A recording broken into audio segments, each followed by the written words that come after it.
Makan rujak pare ya teman-teman. Rujak pare atau rujak Maria. Enak banget.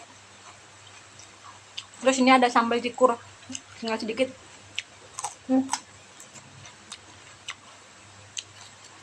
Sambal cikur atau sambal kencur, enak banget.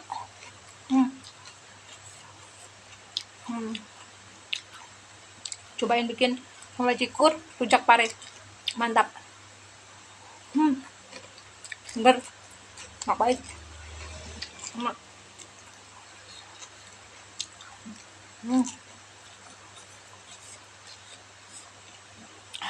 Pedas.